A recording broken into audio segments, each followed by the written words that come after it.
Look good? Awesome. All right, so I'm not our presenter for this evening, but I am facilitating. My name's Kay Lloyd. If you don't know me, I work with Rural Action, a 501c3 nonprofit in Southeast Ohio, located in Athens. I am the Whole Farm Program Manager, so I help facilitate workshops like these and do wraparound support for beginning farmers. Tonight, we're going to be talking about how to start a seed business with Trouvaille Farm. And Lindsay will be our main presenter. We also have guest presenters Kara and Caleb talking about how they're integrating seed saving in their farming businesses.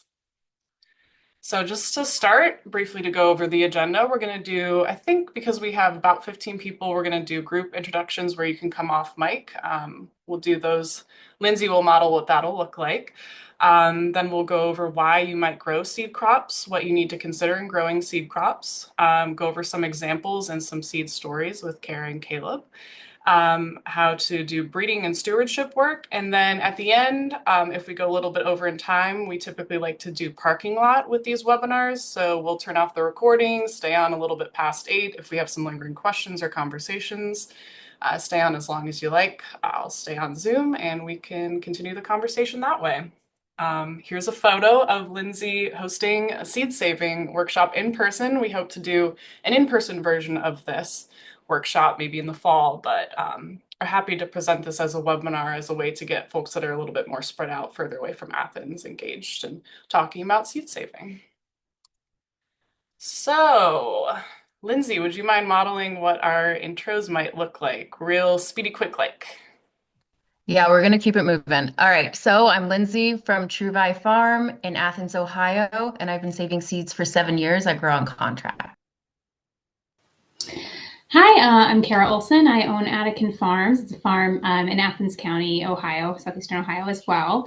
My seed saving experience, I've been saving seed for a really, really long time in my home garden. And then this is my second year growing seed on contract. I am Caleb Wilkins. I have Rooted in Time farm. I'm in southern Muscatine County.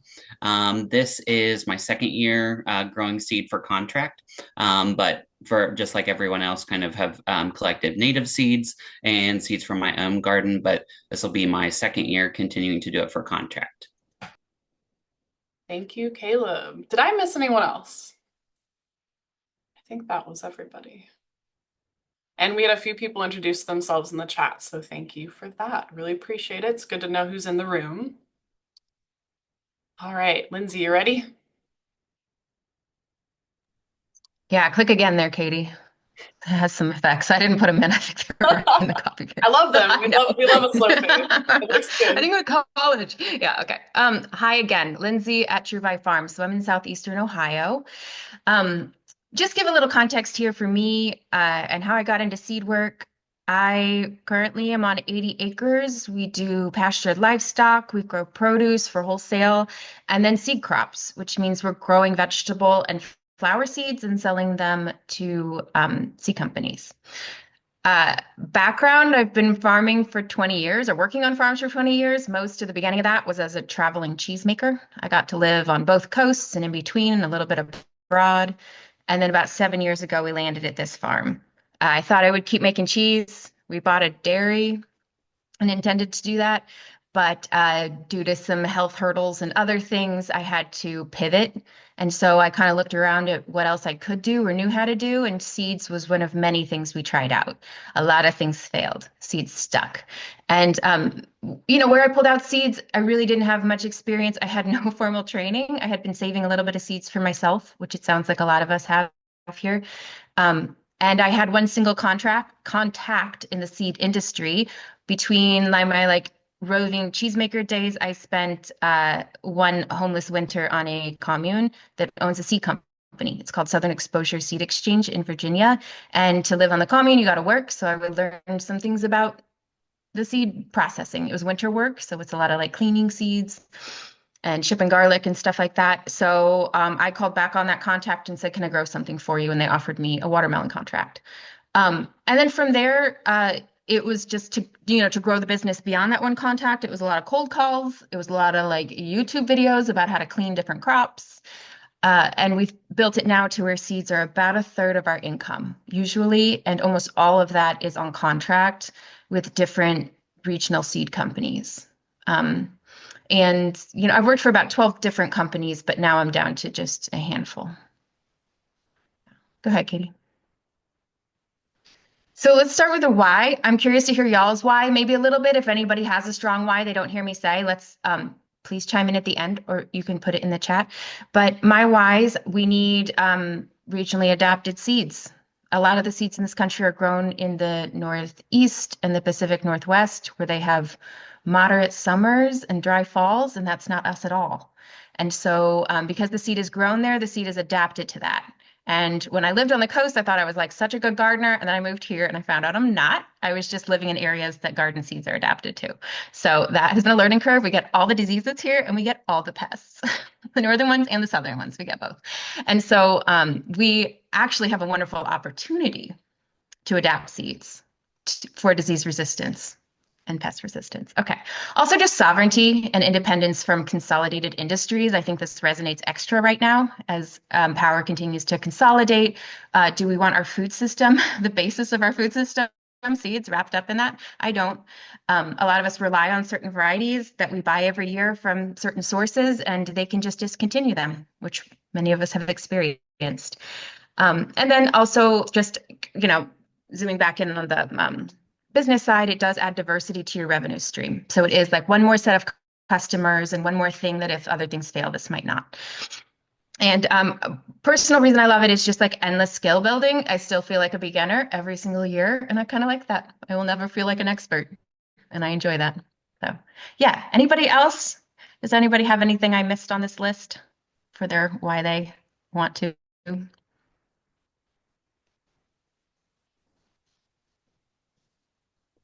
Maybe like different varieties, try to experiment some. Totally, like varietal development, like breeding kind of and selection. Very cool. Yeah. Okay. Go ahead, Katie. We'll keep zipping through so we have time for Q&A at the end. All right, so some of the things you need to know. Just a little bit of context here. I'm going to talk about this like you're a market gardener who's trying to add seed and seed enterprise to your business. I know that doesn't apply to all of us, but hopefully it still feels relevant. So we're not going to talk too much about the specifics of a lot of the growing.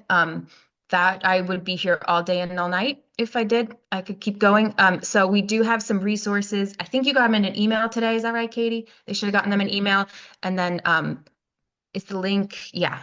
Are you putting it in the chat too? Yeah, exactly. Katie's going to put it in the chat too. So there's a lot of resources about specifics because it's really crop to crop, very different. And you really do have to look up a lot of the, details on growing.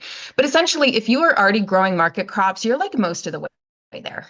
You just need to, how to get the crop to that part. You just need to add the part where you grow the reproductive part and process it, right? So additional things that you're going to have to think about beyond what you think in a market crop is isolation distance. That's a huge one. If you have two varieties growing from the same species, you grow them side by side, they're going to cross-pollinate, right? And then that seed from those two, that crop is not going to come true to seed the following year. So when you're doing market crops, doesn't matter. You're probably eating that part that made the seeds. But when you're growing seed crops, that does matter if you want it to come true to seed. And so in order to know, so basically you separate them in distance. In order to know how far apart you need to keep them, you have to know a lot about how that crop is pollinated. A shortcut is there's charts. Look up a chart. That's a good start. If you're a gardener, you might be used to being able to have smaller isolation distances. A lot of folks will grow their, say, beans side by side or their tomatoes side by side, and it's okay. There's a little bit of crossing, but it's fine. But when you're growing commercial seed, you really do need to have a little better quality control there and a little more like varietal purity there. So you do need to follow isolation distance charts. So for example, selfers are or plants that self-pollinate. You don't need much space. That's like a pea. You might only need like 20 feet. Of the ones that like to outcross, some are crossed or pollinated by insects. They might not need as far. They might only need like, a couple 100 feet or a quarter mile. And then up to crops that are wind pollinated, like corn, can need several miles. So you really do need to know that. Like that's kind of your starting point to even knowing if you can do that crop at all. You also just need awareness of the reproductive cycle. Don't go signing up for an onion seed crop thinking you're going to have seed this year. It's a biennial. You're going to get a bulb this year. You're going to overwinter that bulb and get seed the next year. So you do need to know when it makes seed. And then the biggest and a big piece is probably the processing aspect of it. So some seeds are pretty simple, like Cosmos, just put their like naked seeds right out front and you just scoop them and that's fine. And you might winnow a little and that's it. That's pretty easy. But on the other end of that spectrum is like tomatoes, where you're crushing them, fermenting them, deciding how long to ferment them, stirring them, decanting, drying them, and all these other processes that require a little more skill. So it will depend on the crop. And then germination testing is a piece you probably don't do if you save your own seeds at home. You might if you're a go-getter, but usually you don't. But for commercial test or for commercial seed, you do have germination requirements. And so you are going to want to know how to do a little bit of in-house testing just to know that you're making quality seed. All right, go ahead, Katie. And then infrastructure and equipment. The good news is you can do a lot with a little here, and you might have most of the stuff you already need. I've grown, I think I added it up between all my contracts over the years. It's like over 100,000, maybe 150,000 in seed revenue on my farm. And I'm still like a few $100s in an investment in terms of equipment and processing just for the seed crops. So you can get really far on like buckets and screens. So on the growing and harvesting side, some things you might have to think about. A crop that doesn't normally need a trellis might need a trellis, right? Like lettuce doesn't need a trellis, but when it's making a flowering head, you might want to put in some horizontal trellising or something to hold that up. You might need some protection from like rain and birds and insects that you don't otherwise need. Seed crops, the seeds are just sitting out top and the birds want to eat them. Birds like seeds. So something you wouldn't have thought about for a market crop maybe, but you got to bring that up. And then buckets, it's just so many buckets. You'll see in all the pictures, it's just like the currency of seed work. There's just buckets everywhere, and which is wonderful because y'all have buckets, right? So that's good news. And then on the processing end, again, it's a lot of stuff you probably have sitting around: colanders for cleaning, screens for like washing and drying the seeds. We do a lot with box fans. If your box fan isn't strong enough, you just put 2 box fans in a row and it's stronger. And if that's not strong enough, you add another box fan. Like it's really pretty straightforward there. And then again, just buckets. So many buckets and bins. You can see down below, there's some stuff. That's my seed room. You don't need a seed room. I have a seed room because I grow like 40 plus crops. You don't need to do that. No one needs to do that. And then it also gives me a little leeway when I harvest the crops. I've got a little time before I have to process them. And in the center, that's just a drying setup. It's actually like cheese aging racks for Camembert. So that's my previous career in cheese making coming through, but it works great. And then the picture on the far left, that's some college students. They're mechanical engineering students. They came and were building me a winnower out of buckets. So that's pretty cool. You can spend some money on winnowers and things like that if you want, like more refined equipment, but you can get really far without it. All right, go ahead, Katie. And then so you might have all the stuff, but does this actually fit in your process flow? And that's a really major one, because if it doesn't, you're going to find yourself like short on cash and short on time in a way that might ruin your crop. So cash flow is rough for seed crops if you're used to market crops, right? I have some details about that later, but a lot of times I'm not getting my seed checks until Christmas. And Kara and Caleb might tell you sometimes it's much worse than that, unfortunately. The workflow can be really fall heavy because you're not just harvesting, you're also processing, and some of those are wet process seeds that are like time sensitive. So if you already have a really heavy workload in the fall, that might be tough. Skills, it's not the kind of work you can easily delegate typically to low skill helpers. I hold the seed work pretty close. There's times where I have a bucket full of celosia seeds that's worth $8,000 and it's sitting next to a bin of amaranth seeds that's worth $5,000 and they look exactly the same. And if somebody poured them together, they're never coming back apart and that seed is worthless. So there's a lot of that kind of, it might just be something that ends up is on your plate for a while. With an exception, you see Vivian there doing germination tests. That was my apprentice last year, but she's a super apprentice. And I guess the flip side of that is it attracted a detail-oriented person who wanted to learn the seed work. So it brought in people who want to go beyond market crops and kind of add this next level and kind of be part of a system in a really cool way. So Viv was real good at winnowing and seed work just right off the bat.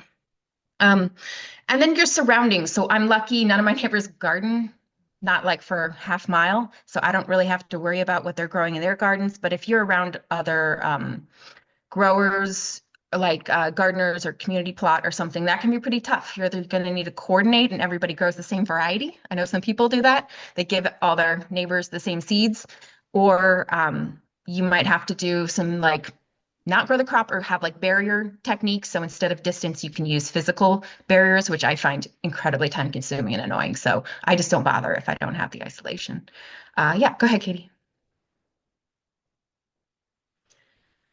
And then of course, how are we going to sell the seed? Um, that's the tricky part. Um, there's wholesale outlets, there's retail outlets.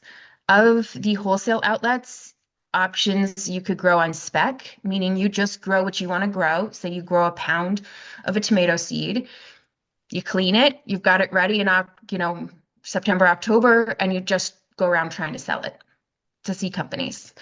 People do this. Some people do it successfully.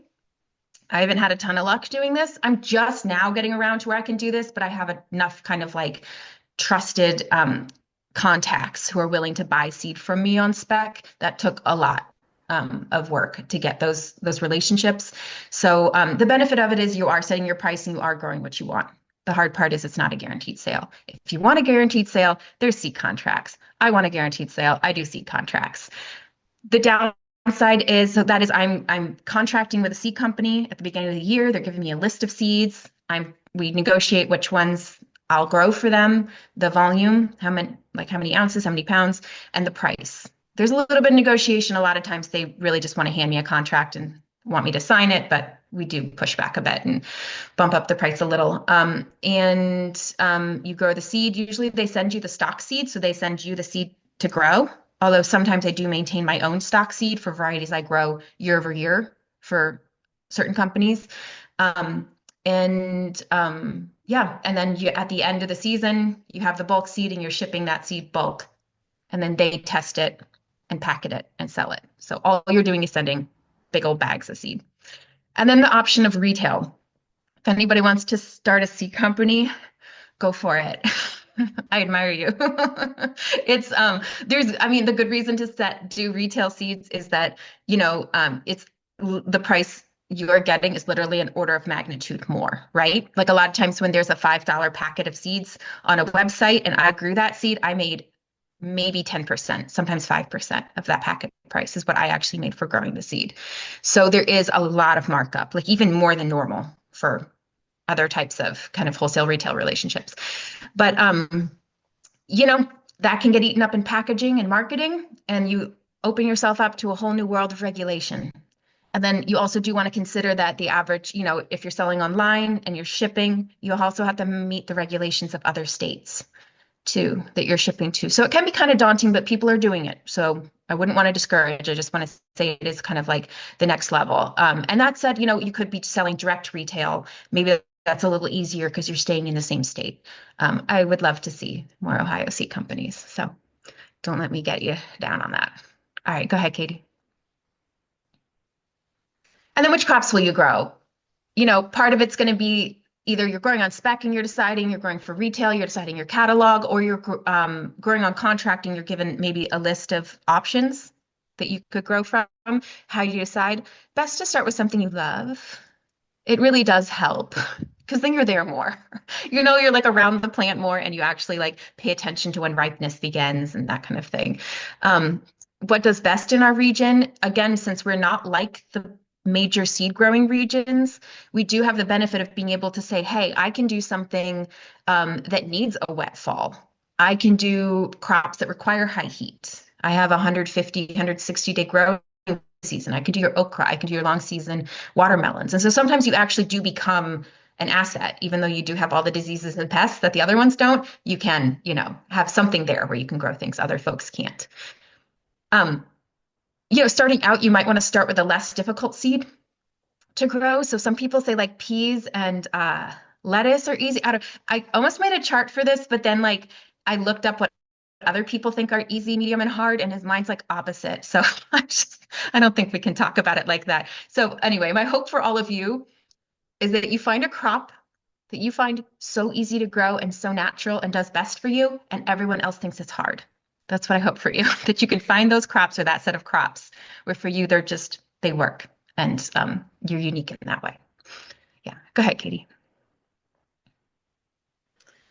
All right. Just wanted to say you're doing really good on time, Lindsay. Oh, good. Was this our 7 o'clock mark? Am I like, oh. We aim to be here at 7:20. Oh my gosh, am I zipping too fast? Okay, well, I do want some time at the end. I think we should, That's yeah. a good thing. And I also want to hear from Kira and Caleb. Yeah, okay. Plenty of conversation time. It'll be great. Good, Somehow good. we always Okay. run out of time anyway, so it doesn't matter. Oh, totally. Don't get too confident. Yes. Yeah. You guys are also welcome to put questions in the chat too. If I'm moving too fast through something or not clear, you're welcome to slow me down and ask me some things. Okay, so I wanted to compare two kinds of crops just to kind of drive home the spectrum where like some crops, the difference between growing a market crop and a seed crop isn't that, yeah, there's not a ton of difference, and some it's like pretty dramatic. So we'll start on the more dramatic end of the scale for lettuce. Lettuce is, so for example, you're growing a lettuce seed crop and a lettuce market crop. Okay, so days to maturity, you have a head of lettuce in 45 days. For seed, you have to let that bolt.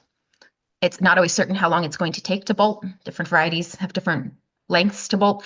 And then you have to wait for it to flower, and then that flower head has to ripen all the way to mature seed, which can take honestly like 120 days for some slow bolt varieties. Like I'll grow heat resistant slow bolt varieties, and they take the whole season. So you're only in that bed getting in one crop that season versus you probably could have gotten 3, 4, maybe even 5 rounds of lettuce in that. So that can be a little tough. Isolation distance for your lettuces, you can grow all your varieties side by side. If you're doing a seed crop, you do need like 20 to 50 feet of isolation. That said, you can isolate in time. So I've done it where I have an early lettuce crop. I get what I can out of it until a later seeded lettuce crop comes up. And then I'm just cutting down that first one, getting what I get off of it, and then having the next one come in. So you can do a little bit of time isolation, not just space. And then, yeah, for lettuce, I have found I often need bird protection. So that means hoops and bird netting. Rain protection, we have times where it rains every day in the fall, even if it's just for a second, that'll ruin your seed getting wet. And so most of my lettuce I am doing in a high tunnel. Or you can grow it outside and then just make a low tunnel over it when it gets to the part where it starts to mature the seed. And then trellises, yeah, I have found that like hortanova, that like horizontal trellis that florist uses, I've been using that a lot for all my seed heads because we get these like monster windstorms and it could just lodge all your like maturing seed heads all at once, which has happened. Yeah. Okay. We had a question in the chat from April. Where do you find state regulations for seeds? Oh, yeah. Good question. They don't know. So in Ohio, you're in Ohio, right, April? Yeah, you're in Ohio. Ohio, it's ODA, so it's Ohio Department of Agriculture, and they have a sub department called, I think it's like grain, seeds, and something else. And you can call them and talk to them and just tell them your scenario and see what they think. I call every year and I get a different answer every year. What I have to do as a bulk seed purchaser, if I need a seed labeler's permit or not, it changes. So I just call every year and sometimes I don't have to do it. Sometimes I do. So unfortunately, we're not a big seed state like garden seed. And so there don't seem to be standard regulations. I'm sure it's written somewhere. I haven't seen it.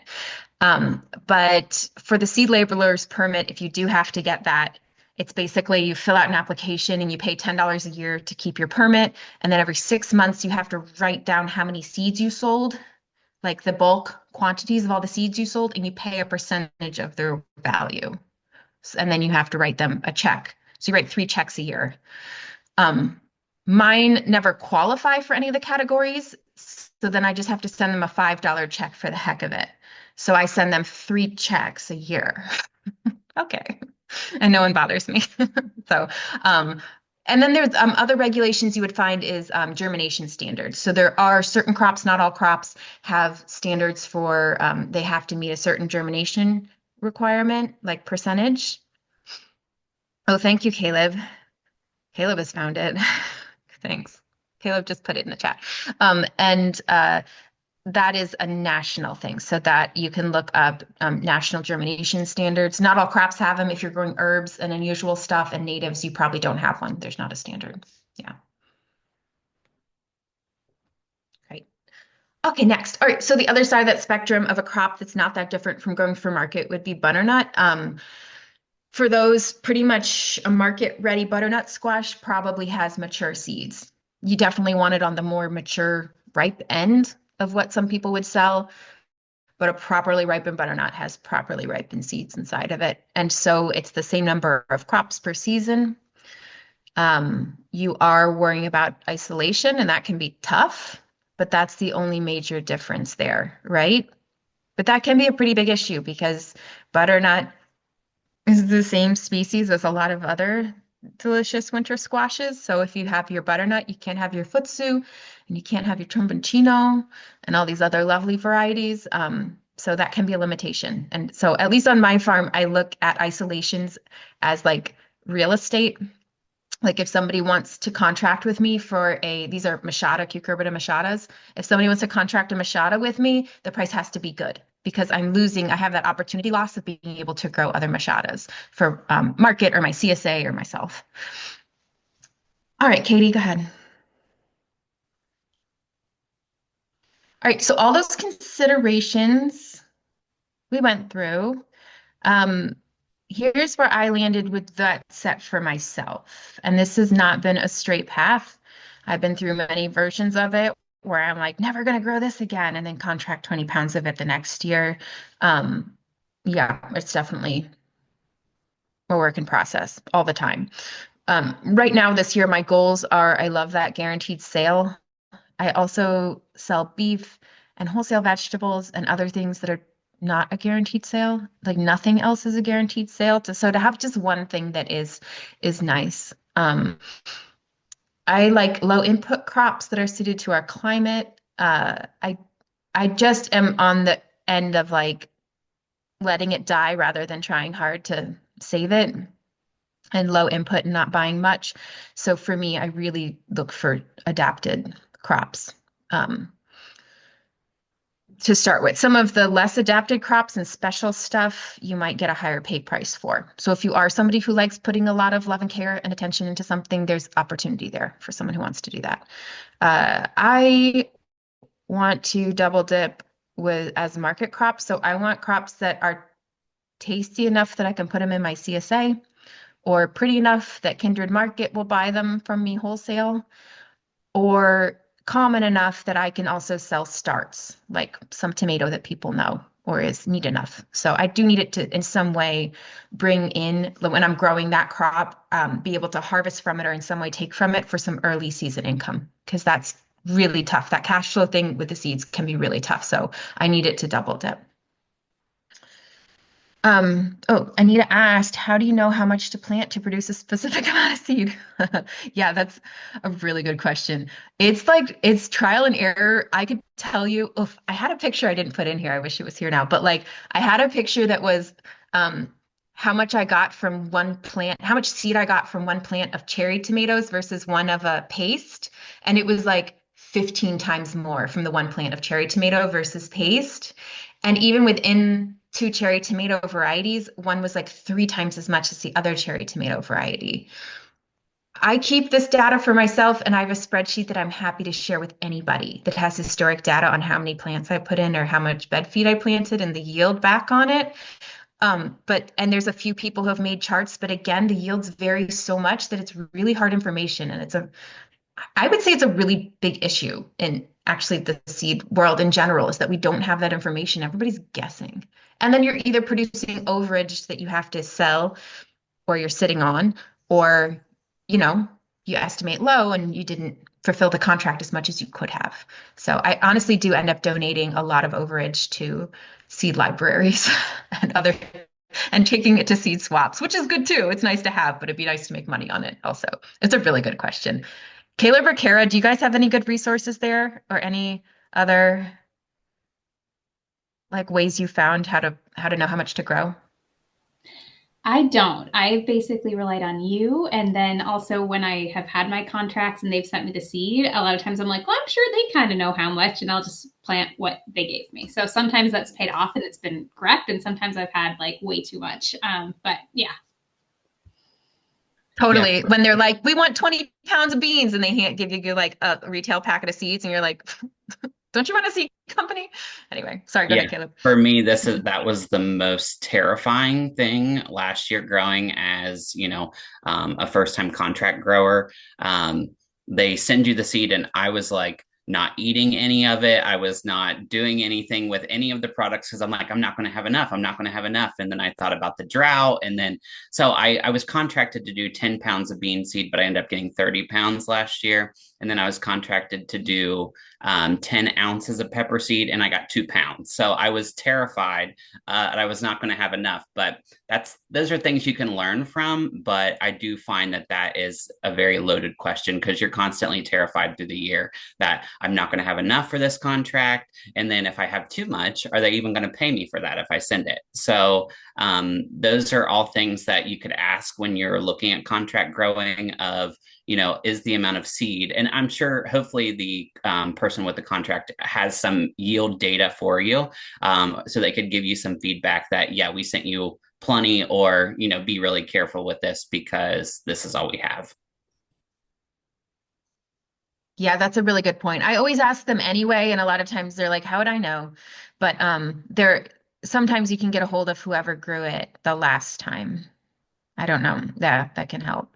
But yeah, we should just all share. I just try to keep a spreadsheet and leave it open and try to at least you've got some starting point, you know what I mean, to work from, but that can be really tough. And that's where if I have a crop that gets side products too, if I do overproduce, at least I got some other income off of it beforehand or, you know, um, sometimes you can kind of make a deal with them where they'll buy your overage at a reduced price, but I don't like to do that. Yeah, Tia's saying growing conditions make a huge difference. So true. So true. I actually did a trial last year on peppers with shea cloth and without shea cloth, and that impacted yields a lot. Last year it reduced the yield. The year before it increased the yield being shaded, just depended on the conditions. So seeds are funny. It's like I think we all know this about reproductive biology in general. Reproduction is the most it needs the most specific conditions for an animal or a plant to reproduce properly. And so when you're working with seeds, there is a level of health and it's more sensitive, let's say, to soil and climate conditions. Like peppers over a certain temperature won't even set seed. So you'll lose a whole set of peppers or they won't even set flower. Yeah. So that can be really tough, which is why we need regionally adapted varieties that when those heat spikes come in, the plant just hunkers down and, still makes seed. Yeah. Yeah. So back to my seagulls. So because of those goals, that's why pretty much my only market right now is wholesale contracts. I'm getting tempted to retail because I have other seed folks who are also interested in maybe retailing, but it's going to take a lot to get me there just because it is. I understand how much extra work it is. I've done consumer packaged goods before, and I've run web stores before, and I know what I'm getting into. So it makes me hesitant anyway. And then for crop, you retail, Tia. You should retail. I'll sell seeds to you. Okay, so for crops, I do a lot of cucurbits and solanums. So one of the reasons they do pretty well in heat and humidity. I really love growing phacelis tomatillos and husk cherries. I know Caleb likes growing husk cherries too. Those just do really well for us here and they get real seedy. It's nice. And then a lot of the cucurbits are nice because you can do that double dipping. So for the squash, I can get flesh. And then one plant I grow a lot is black futsu squash. Do you guys know it? It's like a cute little Japanese bumpy pumpkin. It's a mashada. And I grow that one a lot because anything extra I can sell no problem at Kindred Market or other places because they're just adorable and tasty. So um, that has been a good one for me. And then I do a lot of flowers and herbs. I do almost all of those in my high tunnel. So my high tunnel is no longer for season extension. It's almost exclusively for protecting dry seeds to where I don't have to worry about them getting rained on. So I can get really high quality seed. Um, and a nice thing about herbs and flowers, all of those things I'm picking the whole season and putting in my CSA boxes, which makes my boxes pretty unique and beautiful. And also I can have a few special things, particularly with the herbs that I'm wholesaling to restaurants too. So that's worked really well. And then I do love to have a side product. We have a state licensed food processing space on our farm, so I'm able to process things and it's actually legal for sale. So there's been a few times where I grew like a paste tomato and I was washing them and doing, processing it cleanly instead of out in the field, up in the processing space, scooping out seeds and then like cooking down the rest of the flesh and selling it as kind of like tomato paste. And that really helped. It's extra work, but it like really did, make the economics of it a lot better. And then every year we juice the watermelons. So watermelons, you have to go slightly past market maturity to where for really good quality seeds. So it's like where the flesh gets a little grainy, It's not like great to eat fresh, but it's beautiful to juice. It's the sweetest juice at that stage. And so as part of the seed extraction, we juice the watermelons and freeze the juice. I am licensed to and could theoretically and have labels to sell it, but it turns out that my 3-person family needs an entire chest freezer of watermelon juice every year to survive. So we've yet to sell it because we need it for popsicles. And so, but those could be potential for folks who are less greedy about it. Yeah. Okay. Tia asks, do you irrigate your high tunnels? Are you watering by hand? Yeah, I do drip tape in the high tunnel. I don't love it. I want rain catchment. Yeah. That's the one part I hate about the high tunnel. It never rains in there. But yeah. Okay, so we're going to do a couple seed stories. We're going to hear from Kara and then Caleb. Hi, everyone. Kara. I'm the owner of Attica Farms. Again, we're a farm in southeastern Ohio, Athens County. My primary source of income is the farmer's market. So that's really was initially my business plan was I was just going to be a market gardener. And at this point, I'm in my 3rd year of full-time farming and my 2nd year growing seeds on contract.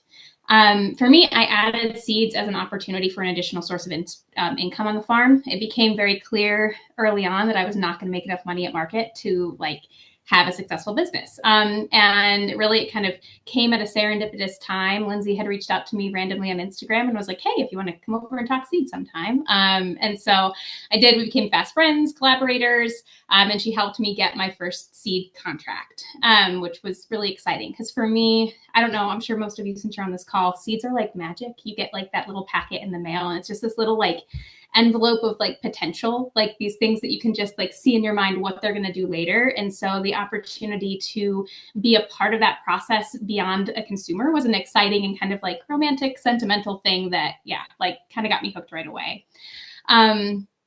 So how that fits in for me as far as my other crops and my farm ventures, honestly, I am still completely figuring that out. For me, there are some days where I love growing seeds, like the day I get my check, that's a great day. The day that I sign my contract and I'm like, ooh, okay, I just have to follow through and I for sure get this money. That's awesome.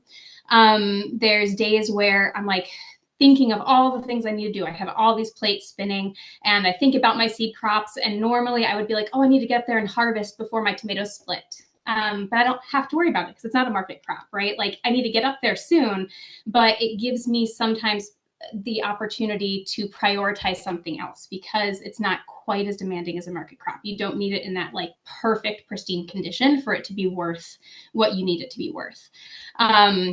There are days though where I'm like, what on earth am I doing and why am I growing seeds? And that's usually the times when I'm doing math, when it comes down to how much I'm making per bed foot. Like Lindsay was talking about with the lettuce, right? If I'm growing lettuce and I'm just thinking about the fact that I have this contract and it's a for sure sale, that's awesome. But if I sit there and go, oh, but if I had done that and sold it wholesale or sold it at market, I would have made this much more money.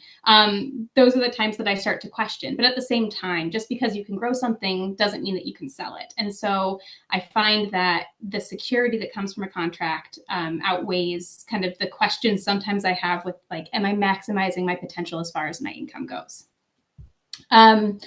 So for me, initially, my first year, I just grew the crops that I really enjoyed growing and that I knew I could perform well with. Like, I know I grow good tomatoes. I know I grow good peppers. I've saved my own seeds, so I know that I could do that successfully. But in the end, that didn't actually fit into my business plan as well as I thought it would. Like Lindsay was talking about with isolation distances, I'm a small farm. Our total acreage is just 10 acres. I have an acre that I'm currently cultivating.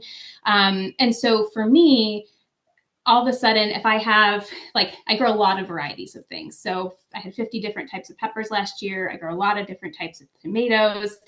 And having those also as my seed crops really limited where I could like tuck things when I needed to like get something in the ground really quick.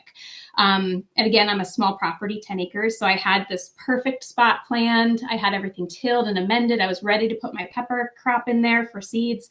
And then my neighbor across the street planted peppers less than 50 feet away. And so all of a sudden I had to kind of about face and dedicate a different part of my farm where I was planning on having market crops to these seed crops. And so I realized that for me in the future, I don't think I'm going to accept contracts for tomatoes or peppers or things that maybe I want to grow a lot of at market, just because I want the flexibility for my market crop because it's where I'm making the majority of my income.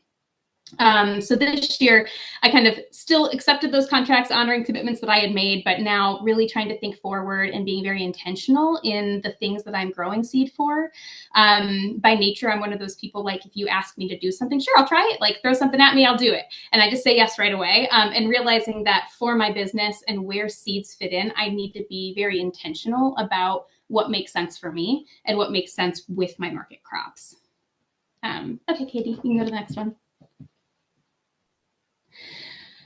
So like I was kind of saying, small production area, things that also take up a lot of space don't make as much sense for me. And there's a lot of things where, you know, like I grow in 50 by 100 square foot beds, so 5,000 square foot beds, and I have 6 of them. And last year I dedicated one of those to seed crops, and that's where that math wasn't really working for me. I was taking up a lot of space for tomatoes, a lot of space for peppers, and while you get good returns on those for your seed crops, I just could have done better with my market crops. And so for me, as I really thought back last year on my contracts and how I wanted to go forward with them, I decided really what I want to do with seeds is grow the crops that I love to grow, that I want to grow, and they don't make sense for me at market.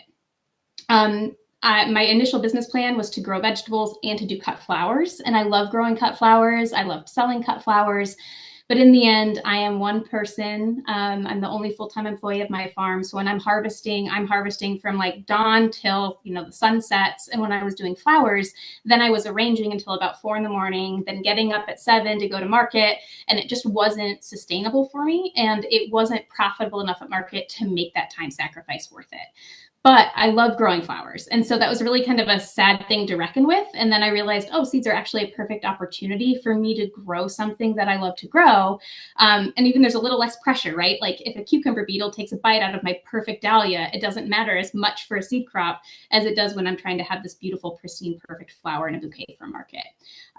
Same thing with herbs. I love growing herbs, and there's weeks where I would do well at market, but then weeks where I would come home and I wouldn't have sold a single thing. And so that time commitment didn't make sense for me there. But with using that for my seed contract, all of a sudden I can still make money and grow something that I'm passionate about growing. And I kind of get that justification to continue growing something that brings me joy, but maybe isn't the most profitable thing at the farmer's market for me.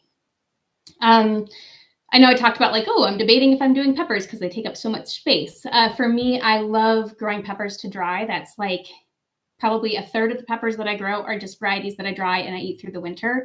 And so this year I said, like, I'll do a pepper contract, but would you please give me one that dries well? So then I could kind of satisfy, like Lindsay said, and double dip. Now I'm not selling those yet. I do have future plans for processing space so that I can sell dried chilies. But for me, that's something that then would make it make more sense because I get to eat those delicious chilies as well as sell those.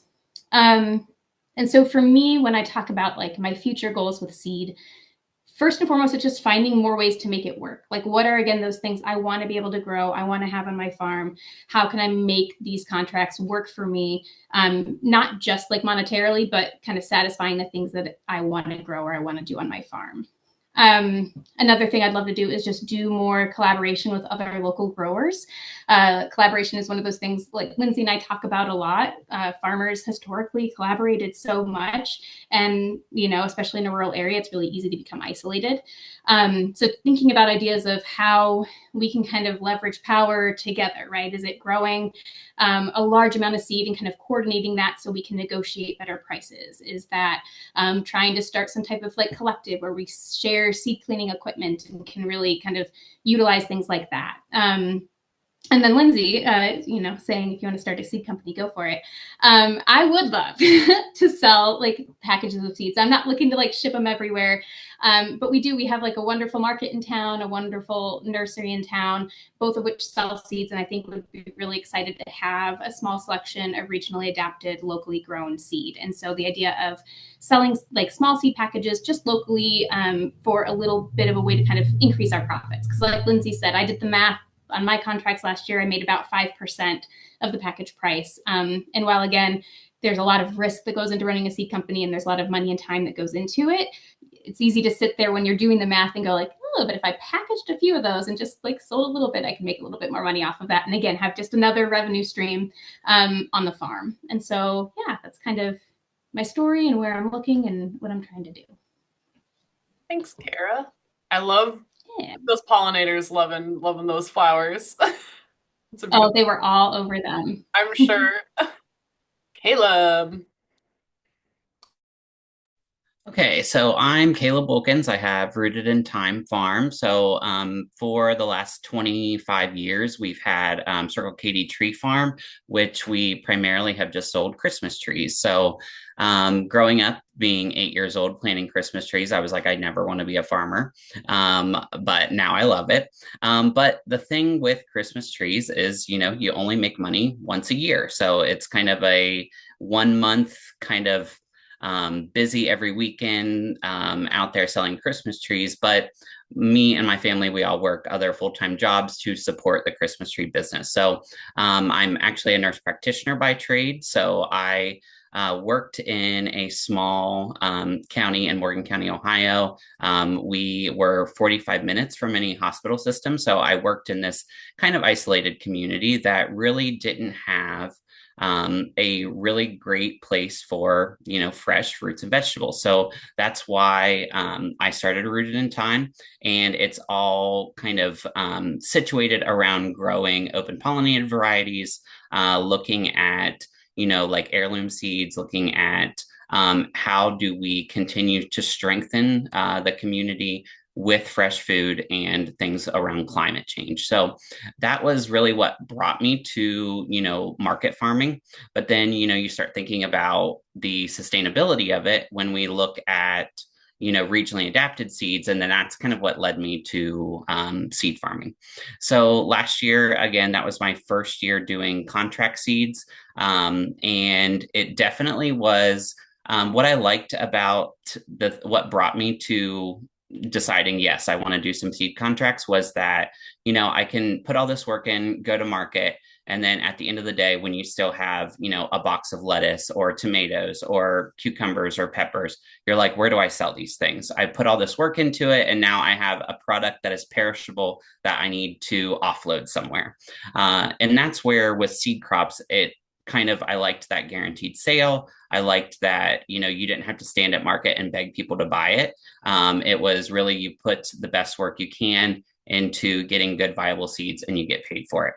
So, again, last year, this was a Turkish pole bean that I grew, which I initially thought it was a bush bean. And I'm like, oh, these are trellising. So you can see kind of my makeshift trellis that was built around them. But all in all, they turned out really well. So I'm doing 2 pole beans this year, probably because I kind of fell in love with the pole beans after I ended up doing it. But that was something I definitely had to think quick and learn on the fly of, okay, how am I going to trellis these monster beans that I've planted too close together, and it's kind of turning into a little bit of a disaster. But so why added seed? So regionally adapting varieties that I value. So when I find something that I like, or I like to grow, or that people want, I really want seed that's going to do well in my area. So saving seed that was my own, that I've grown out for a few years, especially the poblano pepper that I did last year. It's kind of a hard one to grow in this area. Like, they don't ripen very quickly. So I remember at end of October, like early November, I'm still harvesting poblano. So I'm hoping that this year I've got them in early enough and they're more regionally adapted to kind of fruit a little bit earlier for seed crop. But also adding seeds, it gives me a chance to try out new varieties that I normally wouldn't for market.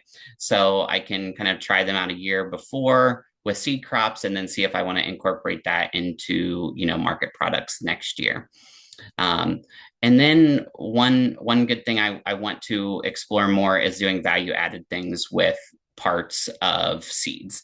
So like I had said previously, I was supposed to get 10 pounds of bean seed, but I ended up getting 30 this year. So I would have loved to have like a dried seed mix, to sell, mixes of bean seed that you could use for stews and things like that. So I'm looking at getting more of a commercial space for value added products when it comes around seed production. And again, takes away the urgency to sell kind of that ready to eat produce. So next slide, Katie. Okay, so how does it fit in with other crops and farm things? So it just like Lindsay and Kara had said, it can be difficult to plan market products around seed production. I'm in kind of a unique situation where I have 3 different growing beds on our 150 acres. So I do have the ability to be a little bit more flexible when it comes to isolation. But I'm doing a pepper and 2 beans this year. So that's really going to, cut down on the different varieties of peppers that I can do. But I do kind of have the ability to isolate those, to have like over a mile between each one of those pods. So when you're thinking about, how does it fit in, that is something that, you have to factor in.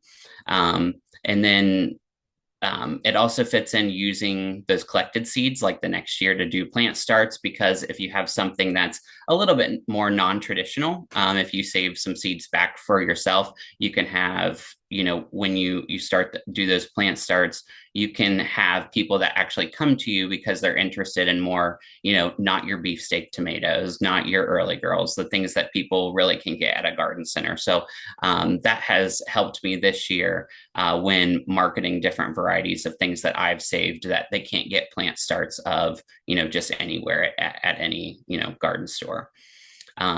But lessons learned from last year is definitely being able to adapt to changing conditions. Like I struggle with cucumber beetles. That's been a huge pest, as well as the Mexican bean beetle. So when you're thinking about, especially if you're certified organic, you kind of have to read your contracts. How does the the seed company want you to deal with pests?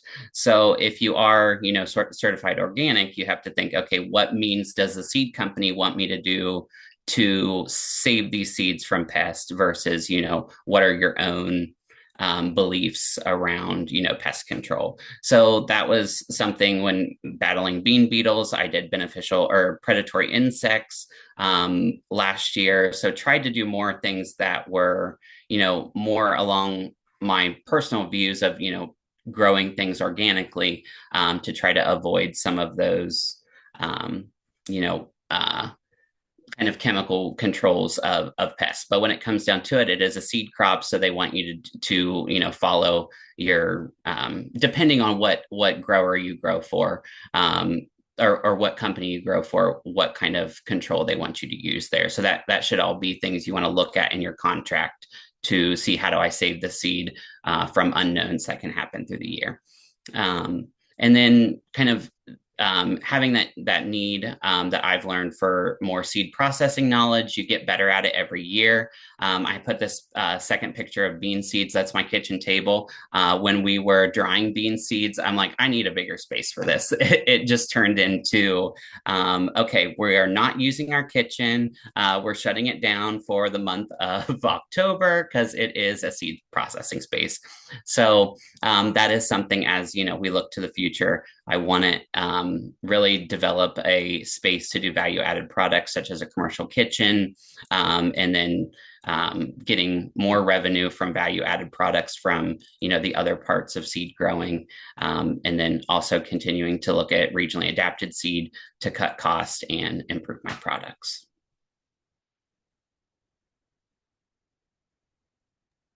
Thank you, Caleb and Kara. All right. So if you wanted, we talk about just kind of growing a variety to increase it and sell it. The kind of next level in that work, and it sounds like the kind of work a lot of folks here maybe are already doing or inclined towards, and you can do alongside it, is breeding and stewardship. Breeding meaning typically working towards a new variety, or at least an eco type of a variety.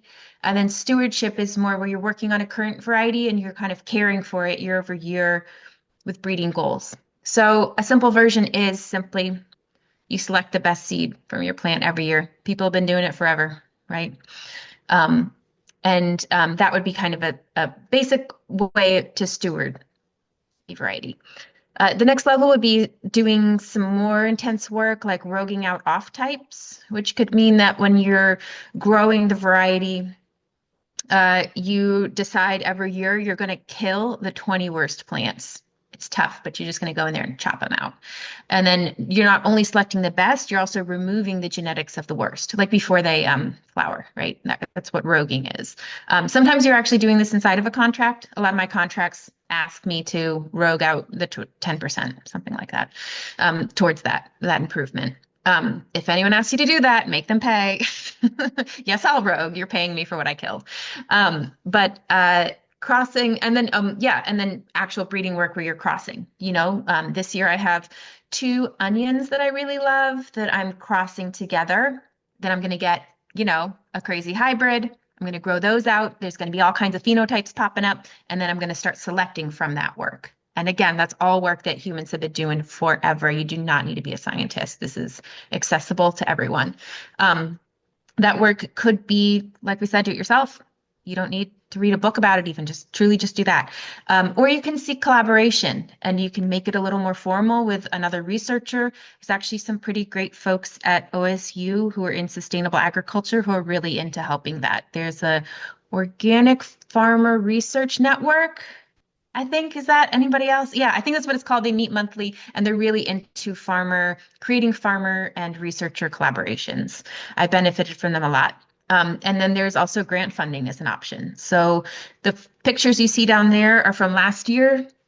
There's Vivian again, super apprentice, and my farm partner, Michael. And I got a Warner grant from OSU, which is not too hard to apply for. It's about $5,000 to do variety trials for onions. So I wanted to find a red storage variety, an open pollinated red storage variety that tastes good and performs well in our area. We're kind of in a tricky intermediate zone for onions. I could talk about that for a while, but so I got funding and a collaborator at OSU to work on trialing those different onions to see which ones did best. And then my kind of ongoing work from that, now this year, I got another small grant from an organization called Going to Seed, which is the opposite of working for a researcher. Working with a researcher, we had to keep our things and do the statistical analysis and and have our our repetition, or what's it called?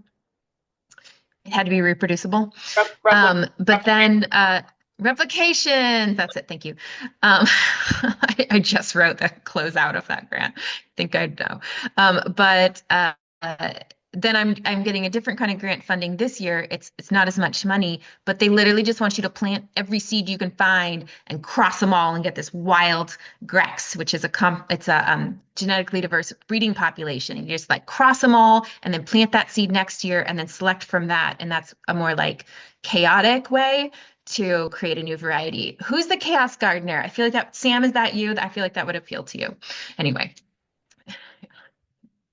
Yeah, that's Sam. Okay, cool. So Chaos Gardener, there's grants for you too. So um, yeah, that's just something to think about. It's a little bit hard to get paid for that kind of work, except for um, through grants. It's a little hard if you develop your own variety to make money as that, unless you add use restrictions, that's a slippery slope in some ways. Oh, Morgan put in the grant that researcher network. They're really cool. They meet once a month, and they're just really into finding you ways you can up your research. Okay, next, Katie. Last slide, I think. Yeah. Oh, goals this season. Oh no, we have one after this. No, we don't. You don't, do we?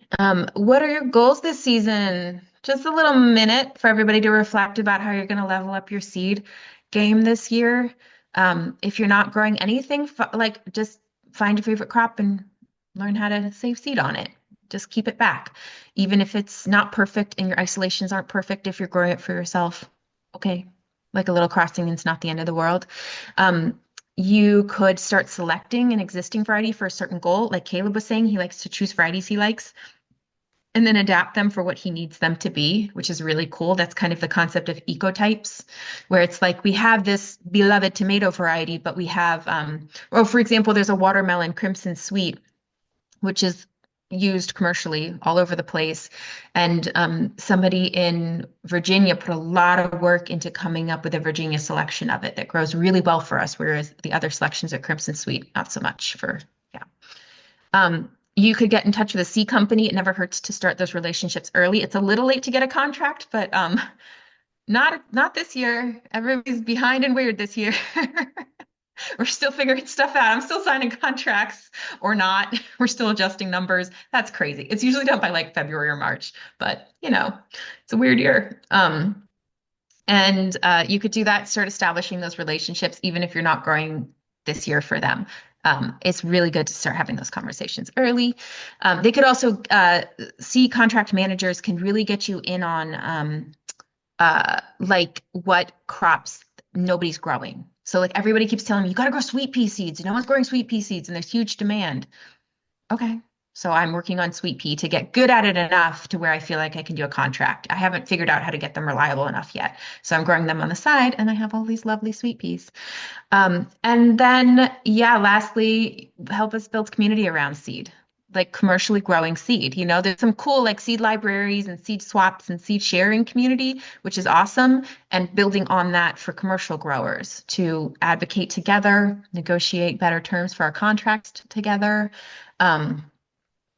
I think it's in the resource, but I participate sometimes with a group called Seed Workers Organizing, and we have a document that it's like a 15, 20-page document that just goes through like all the considerations that a fair contract should have, because there's a lot. That contract matters, and building equity and reciprocation into the contracts is actually pretty revolutionary. Usually they're one-sided. And prices don't go up by themselves. Unfortunately, the prices we're paid as farmers, we have to push them. And it's nice that everybody's pushing that prices up together. It really helps instead of just having one annoying grower who's always wants more money. So yeah, Ohio Seed Growers Collective. Maybe that's what Kara was talking about. And Caleb, we've all talked about that before, and I definitely at least wrote one grant asking for money to work on it. So if we were to get that, we could go somewhere with that. Yeah.